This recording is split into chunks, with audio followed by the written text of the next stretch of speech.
I'm Matt Plapp. I'm Shawn Walchef. And this is Own Their Phones. Got my phone right here. I'm sure you got your phone nearby. We're going to talk about this device in episode 6 of Own Their Phones. Be back in a sec.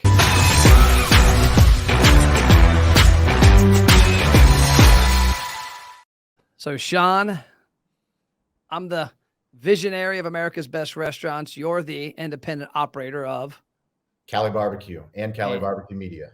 And what we've done, if you're tuning into the podcast for the first time, number one, pause and go back to episode 1, 2, 3, 4, 5. But we're on a mission to work together. I'm a marketing company. Shawn's a barbecue restaurant and media company. We're going to combine our forces, do a bunch of stuff that I know works, but then also experiment with some things and figure out how we can connect the dots way better. And the last episode, we talked about how you've removed yourself from the org chart. You went to Bulgaria for a month. I learned it's in Eastern Europe. I'm now a little smarter. I won't say too much, but in this episode, I want to talk about something and I want to get your feedback, and you have no clue what we're going to talk about. So I'm doing a consulting call to a client recently. And one thing I don't get to do enough of, which I'm hoping to get back to my roots, is sitting down with owners and just looking at their plan. Like, what are you doing? What's working? What's not working? And I joked with this client. I said, man, because he's only like in his 30s. And he's, I say only, he's only been in the restaurant business for like 10 years. And so he doesn't know what it was like in the 90s with regards to media. I said, man, you got it easy. He goes, why? I said, because at the end of the day, right now, the choices are limited to where you really need to be. And I said, let me explain. In 1999, when Matt Plapp would go in and sit down with Tony Bassano Sr. of Ferrari's Little Italy up in Madeira, Ohio, just kind of lay out the scope. He had radio. He could be on Q102, WGR, Mix, B105, Channel Z, Bob and Tom on Fox. He could be on Warm 98. He could be on the Christian station. He could be on AM with 700 WOW, 550, 1530, 1360, 1230 to Buzz. Then he could go cable, and there's like 8 territories for cable. I don't even want to know how many cable territories are in San Diego. It could be on, one of the 5 big networks, Channel 5, NBC, ABC, CBS, WB, Fox. He could be in direct mail, one of 5 different coupon magazines, billboards, Reds, Bengals, UC, Xavier, Louisville. It could be everywhere. There's literally, when you sat down and evaluated your marketing, you're like, crap, am I going to be in car? Am I going to be at home? Am I going to be out of the car, out of the home? Well, I think you and I are on the exact same page that decision's one place, right? That's it. It's only one place. I mean, and think about the processing, because I remember sitting down. My dad called it a consultative seller. One reason I had a lot of clients that did a lot of business with him when I was in radio advertising in my early 20s was he taught me, listen to them, find out what they're doing. If you can help. If you can't help, tell them you can't help. And I remember sitting there and listening to these people agonize over, hey man, we're buying 7 radio stations. I'm trying to figure out which 7 of the 12 to buy. And we're going to do this. And it just was comical because the message, it was so hard. And now at the end of the day, honestly, the place that I would think most independent restaurants need to be, and I would kind of put it in this order, is I would say, text and email. And then I would say, Instagram, Facebook, YouTube, TikTok are kind of all in that little world. And then there's a bunch of stuff below there. Talk about your perspective as a restaurant owner, like what you think about now with marketing versus what you thought about, because you opened in 08, right? Yeah. And 08 was the early on of all this stuff. Yeah. I mean, 08, the first iPhone came out on June 29th, 2007.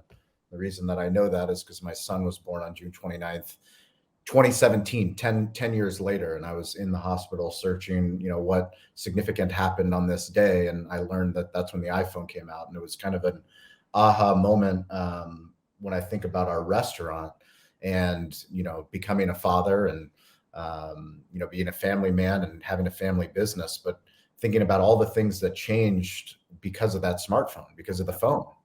Because of the phone, we no longer had to advertise in the yellow pages. I mean, that was long enough ago that I advertised in the yellow pages. I mean, we did direct mailers. You name the channel, and we spent money trying to figure out how to get people to our restaurant in San Diego. And now what I think about is the absolute power that we have to talk directly to our phone, to do a short form video and to publish it on TikTok, to publish it on YouTube, to publish it on Instagram, to publish it on Facebook, and to show people what they want to see. People do not want a commercial. Yeah. We're talking about, your radio days, and I've spent money on radio. I've spent money on TV. I've spent money for the Union Tribune here in San Diego. And those are all advertisements. Yep. But what you and I are talking about with this podcast, and what we hope that you, the listener, take, is that your story is what matters, and your story is what connects people. And it's your daily story. Every day you open up your restaurant, you've got incredible people that come in, you do incredible things in your community, but who's publishing that content? You're waiting for someone to come and tell that story when you have everything that you need to share the story. Yep. And that's your phone. You have the camera app. You have the ability to go live on TikTok. You have the ability to go live on Facebook. You have the ability to publish content on LinkedIn. And if you do that, it's uncomfortable. Like, I will tell you, from somebody that has now 3 podcasts and does content every single day on every single platform, it was very uncomfortable for me to go in selfie mode and to start talking to the camera. The same for me. But I had to get over it because no one else was coming to do it. I don't think I told you the story. I was in the beer garden at Hofbrauhaus, Pittsburgh. And if people know me now, I'm in this studio sometimes 4 hours a day.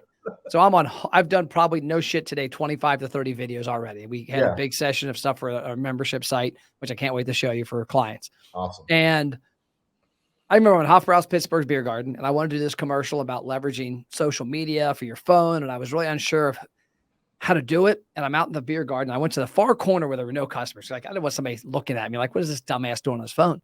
Yep. And the landscape guy's mowing the grass. I think he was screwing with me because he literally, everywhere I moved where there weren't customers, there was a guy mowing the grass.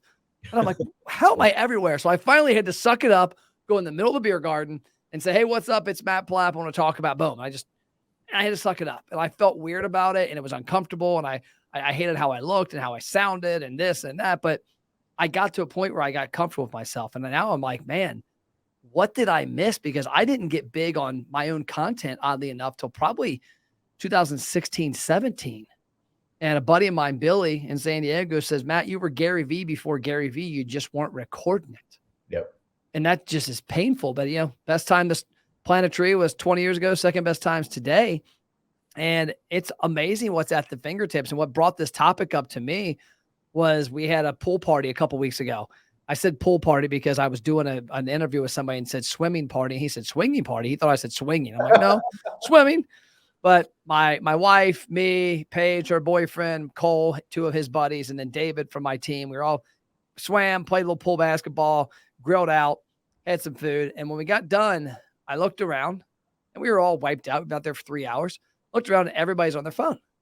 And I thought, man, how easy is it? What kind of the level of advantages that small businesses have? Because, that McDonald's franchisee can't pop on this phone.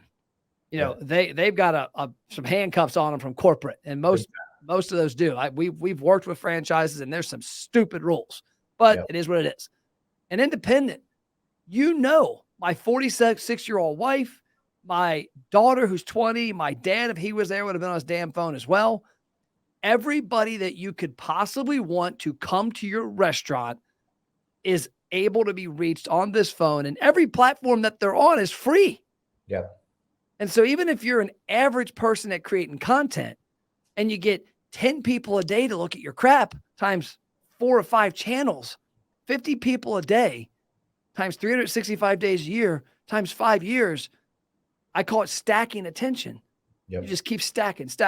Next thing you know, you're everywhere and everybody sees you, which is what I hear a lot from people in the restaurant space. Like, Matt, every time I turn around, I see you somewhere. Mm-hmm. And I'm like, it wasn't that way 6-7 years ago. I had to get comfortable and do it, but it's a freaking gold mine.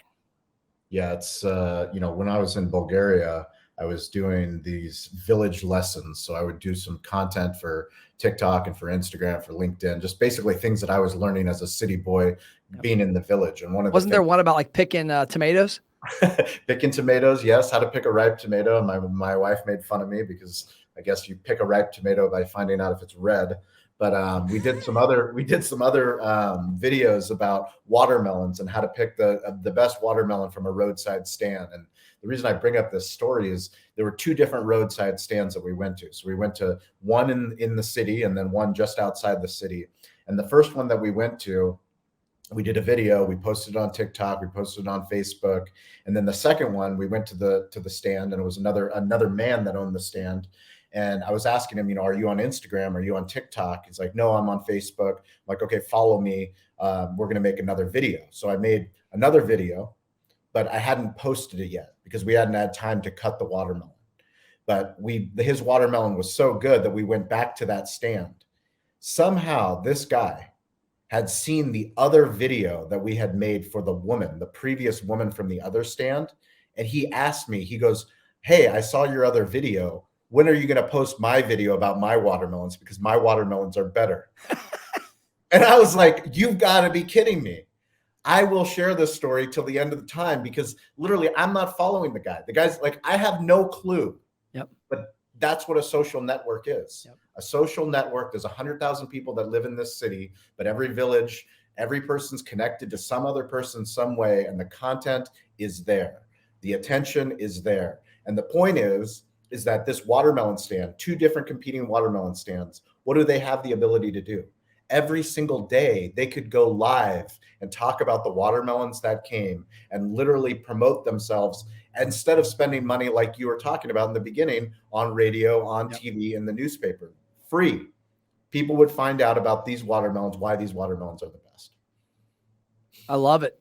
That's a great way to end the podcast episode 6. And Shawn, I'm going to send you a link tonight, and it's to a new content guide we did at America's Best Restaurants. We created a really cool guide, and I created a membership course behind it that we're going to down the road sell. But for this podcast, I want to include it to listeners. But I want you to look at it first, and over the next couple of weeks, give me some feedback, because I want to add some Shawn touch in there, some Cali BBQ touch in there. Absolutely. So when you get it, I'll send you the link when you check it out, and then we'll talk, because my goal is around episode 10 that we have it tweaked with some of your touch, so you can see the angle, not just Matt Plapp's side, but the restaurant operator side, because that's what this podcast is about. It's about helping you figure out how to own the customer's attention on their phone. If you guys want to know where that own their phone thing came from, it came from my dad, who's 76 years old. So if he gets it, you should get it. And if you get it, your customers will get it. And guess what? They'll get more food in their stomach, and you'll make more money, more profit, and hopefully remove yourself from the org chart like we talked about last episode, and spend next July in Bulgaria with Shawn. There you go.